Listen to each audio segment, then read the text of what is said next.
दोस्तों complex fistula है, complex anal fistula, जिसकी वजह से करोड़ों रोगी हमारे देश में भी और अन्य देशों में भी परेशान रहते हैं। वो ठीक क्यों नहीं हो रहा है?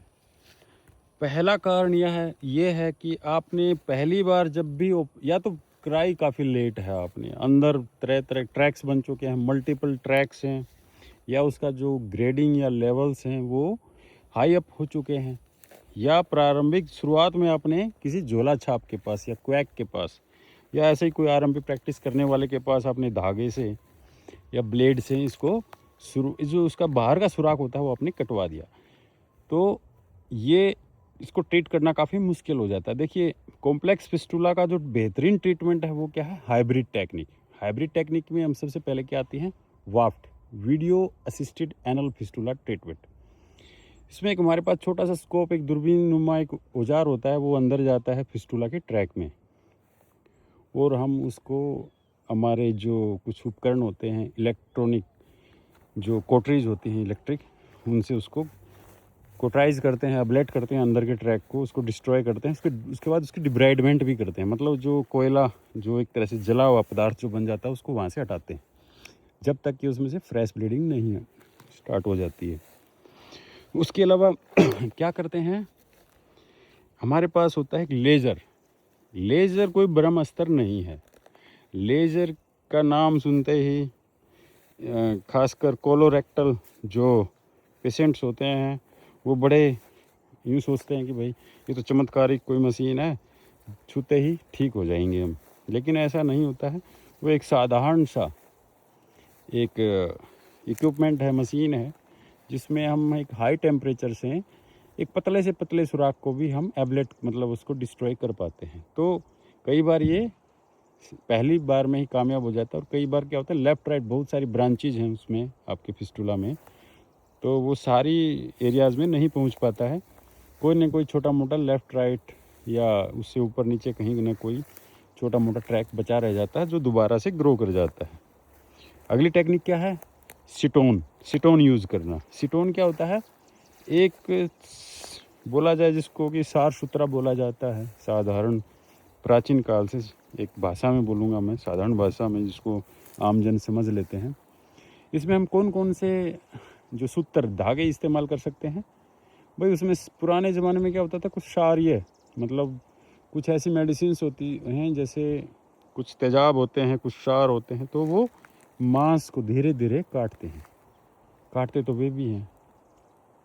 तो एक सूत्र धागा जो सिल्क का भी हो सकता है या नॉन एब्जॉर्बेबल, है ना, प्रोलिन का भी हो सकता है, स्टील का भी हो सकता है ना, स्टील का भी हो सकता है। हाँ, आपने पहली बार सुना होगा स्टील का कोई इस तरह से धागा या तार बनाया जाता है जो फिस्टुला में लगाया जाता है। यस, हो सकता है, उसको हम इस्तेमाल करते भी रहे हैं। या सिल्क है या अन्य जो प्रोलिन है, विभिन्न प्रकार के हमारे पास जो आते हैं। किसी किसी में पीडीएस भी लगा देते हैं, क्योंकि पीडीएस जल्दी, क्योंकि लेकिन वो जल्दी टूटने की संभावना रहती है, इसलिए पीडीएस कम यूज़ करते हैं। पीडीएस उसमें यूज़ करते हैं जब भी कोई लेफ़्ट राइट कोई अगर कोई ट्रैक बनाओ उसको रिपेयर करने के लिए। तो इसमें मैंने बताया ना, वाफ्ट है, लेज़र है, सिटोन है, हाइब्रिड टेक्निक, मतलब ये सारी टेक्निक यूज, मतलब सब कुछ ही लगा दो आप फिस्टुला के ट्रीटमेंट में, तब जाके फिस्टुला का ट्रीटमेंट होता है। तो दोस्तों, फिस्टुला के ट्रीटमेंट में हो जाता है। आप कभी भी हतोत्साहित मत होइए, आप कभी परेशान या डिप्रेशन में मत जाइए कि जी फिस्टुला हो गया और अब तो बस अति हो गया। नहीं नहीं, ऐसा कुछ नहीं है। 1% छोटी सी बीमारी बोलूँगा, 99% सिर्फ टेंशन देती है बीमारी। क्या देती है? टेंशन। और रोगी को क्या करना चाहिए कि फिस्टुला के ऑपरेशन के 2-3 दिन बाद ही अपनी फिजिकल एक्टिविटी बढ़ा देनी चाहिए। फिजिकल एक्टिविटी का मतलब क्या है? एक्सरसाइज। आप किसान हैं, मजदूर हैं, एक्सरसाइज कीजिए। एक्सरसाइज का मतलब ये नहीं आप मेहनत, आप दौड़िए, भागिए, आपके आसपास स्टेडियम है वहाँ पे दौड़ लगाइए, या खेत में काम कीजिए मेहनत वाला। हिस्से को तो साफ़ रखना ही है, जहाँ हमने ऑपरेट किया है या जहाँ पे हमने कोई प्रोसीजर किया उसको तो साफ़ रखना ही है। साथ में क्या करेंगे आप? मेहनत, फिजिकल एक्टिविटी, योगा कीजिए, भाग दौड़ कीजिए, खेलिए, वॉलीबॉल है, फुटबॉल है, बैडमिंटन है, या जो भी। आप मज़दूर हैं तो अपना काम कीजिए। हाँ, साफ़ सफाई रखिए, वहाँ पर पट्टी हमने बांधने के लिए बोला है तो पट्टी लगा के रखिए, गिल्लापन नहीं रहना चाहिए। गिलापन नहीं रहेगा तो वहाँ पे आपको इरिटेशन या खुजली नहीं होगी। खान पान में क्या होना चाहिए? High fibre diet. High fibre diet में क्या होता है? फल सब्जी जो आंतड़ियों को साफ करती हैं वो होनी चाहिए। मोटा अनाज, जैसे कि मोटे अनाज में क्या है? आपका चना है, बाजरा है, मकई है, या फिर मूंग है। उसको पिसवाइए मोटा, या फिर उसकी बाकली, जैसे उसको उबाल के भी खा सकते हैं, उसको कच्चा भी, मतलब पानी में भिगो के उसको कच्चा भी खा सकते हैं, अंकुरित करके भी खा सकते हैं। वो अनाज होने के साथ साथ आपको हाई फाइबर भी देता है, ज़्यादा मात्रा में बल्क देता है। बल्क बनेगा तो आंतड़ियाँ साफ़ होती हैं। तो दोस्तों, डाइट, अच्छी टेक्निक, अच्छी सर्जरी। डाइट का मतलब क्या है? जो सबसे सस्ता फल व सब्जी है सीज़न का वो लीजिए, ठीक है।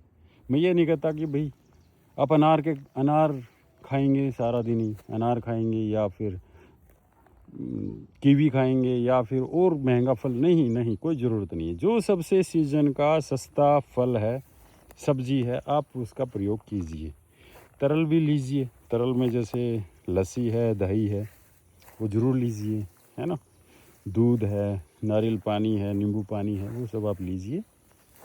साथ ही साथ फल सब्जी, अच्छी डाइट, मोटा अनाज और सही ट्रीटमेंट, चाहे वो फिस्टुला है, चाहे वो हेमोरॉइड्स जिसको पाइल्स बोला जाता है वो है, या फिशर या कॉन्स्टिपेशन है। कॉन्स्टिपेशन तो सब बीमारियों की जड़ है। कॉन्स्टिपेशन क्या है? सब बीमारियों की जड़ है। तो उसके उपचार में फिजिकल एक्टिविटी बड़ी ही महत्वपूर्ण है, ठीक है। फिजिकल एक्टिविटी बहुत ही महत्वपूर्ण। फिजिकल एक्टिविटी मतलब शारीरिक व्यायाम, योगा या कसरत करना। बेड पे पड़े पड़े आप इंतज़ार करेंगे 6 महीने भी तो फिस्टुला कहीं नहीं जाने वाला। फिस्टुला वहीं रहेगा जहां आपने उसको रखा हुआ है। बेड पे लेटे लेटे कभी भी फिस्टुला ठीक नहीं होता है। एक्सरसाइज करना है, पट्टियाँ भी करनी है, पट्टियों से नहीं डरना है, और डॉक्टर पे विश्वास रखना है। डॉक्टर जो बोले उसकी इंस्ट्रक्शन को फॉलो कीजिए, ठीक है। जो भी आपका डॉक्टर है, जो भी आपका कोलोरेक्टल सर्जन है या आपका सर्जन है, ठीक है दोस्तों। अगली वीडियो में और जानकारी के साथ मिलते हैं आपसे।